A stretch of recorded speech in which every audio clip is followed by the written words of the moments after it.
नमस्कार, मैं हूं पंकज कुमार और आज हेल्थ क्लास में बात करेंगे कि भारत में दूसरी लहर की वजह कोरोना वायरस का कौन सा स्ट्रेन है।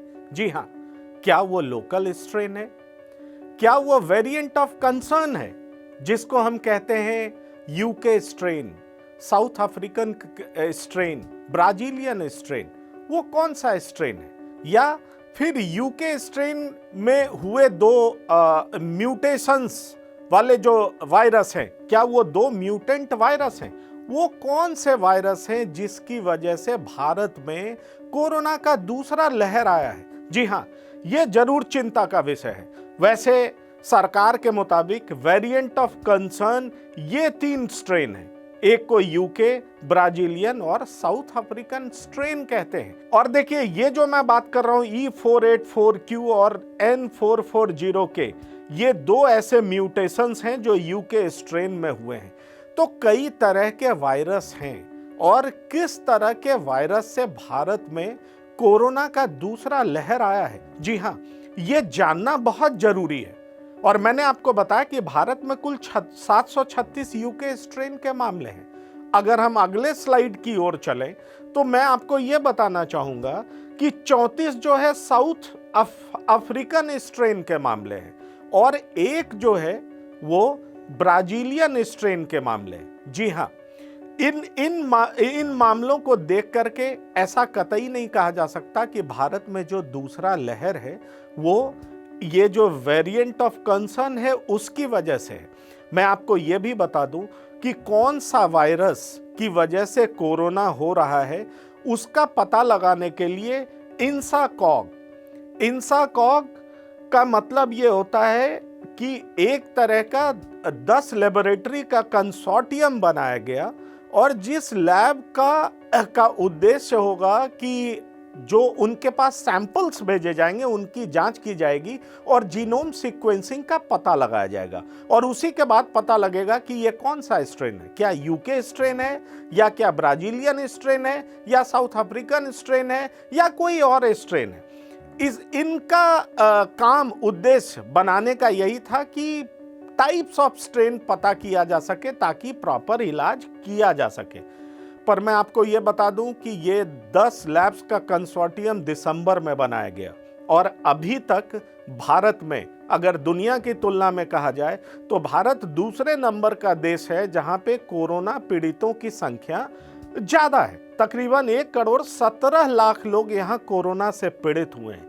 लेकिन अगर इन लैब्स में जीनोम सीक्वेंसिंग के लिए जो सैंपल्स भेजे गए हैं वो बेहद कम है और अभी तक अगर आंकड़े को देखें तो 19,092 सैंपल की जीन सीक्वेंसिंग हो पाई है। आप समझ सकते हैं कि 1,17,00,000 और उसमें जीन सीक्वेंसिंग कितने सैंपल्स की हो पाई है, तो 19,792 सैंपल्स की। अभी अगर स्टेट वाइज देखा जाए तो महाराष्ट्र में रोजाना 30,000 से ज्यादा केसेस आ रहे हैं और महाराष्ट्र में अभी तक महज 2,800 सैंपल्स की जांच हो पाई है जबकि वहां पर 25 लाख से ज्यादा कोविड पेशेंट हैं। अगर मैं केरल की बात करूं तो केरल में 5200 सैंपल्स जीनोम सीक्वेंसिंग के लिए भेजे गए। कर्नाटक में भी बराबर नंबर के कोविड पेशेंट्स हैं, लेकिन देखिए सिर्फ 137 सैंपल्स जीन सीक्वेंसिंग के लिए भेजे गए हैं। अब इस जीन सीक्वेंसिंग का क्या काम है? इस जीन सीक्वेंस से ही पता चलता है कि किस तरह के स्ट्रेन से कोरोना फैला है। अब अगर देखिए ये यूएस और चीन की बात किया जाए तो 1 लाख से ज्यादा जीन सीक्वेंसिंग का एनालिसिस वहां पर हो चुका है और यही वजह है जो पॉइंट ऑफ कंसर्न है, जो चिंता की बात है कि अगर अभी हम ये मान कर बैठे हैं कि जो दूसरी महामारी आई है वो किस वजह से आई है, उसका पुख्ता जानकारी हम तब तक नहीं कर सकते जब तक एक अच्छी मात्रा में जीन सीक्वेंसिंग हो ना सके। अगर कहा जाए तो पूरे भारत में जो कि जब इंसाकॉग बनाया गया था 10 लेबोरेटरीज का कंसोर्टियम, तो उसका ऑब्जेक्टिव ये था कि टोटल इन्फेक्टेड केसेस के 5% लोगों की जांच होगी और उससे पता किया जाएगा कि जो वायरस है उसमें म्यूटेशंस किस तरह का है। लेकिन मैंने जैसा कि आपको बताया कि सिर्फ 19,092 सैंपल्स की अभी तक जांच हो पाई है। तो सोचिए, जहां 5% लोगों की जांच होनी चाहिए थी, वहां महज 0.16% लोगों की जांच हो पाई है। अगर हम पंजाब की भी बात करें तो वहां हाल में पता चला कि 401 में 324 लोगों में सैंपल्स में यूके स्ट्रेन पाया गया। लेकिन अभी भी इस कंक्लूजन पर नहीं पहुंचा जा सकता कि पंजाब में जो इजाफा हुआ है वो यूके स्ट्रेन की वजह से हुआ है।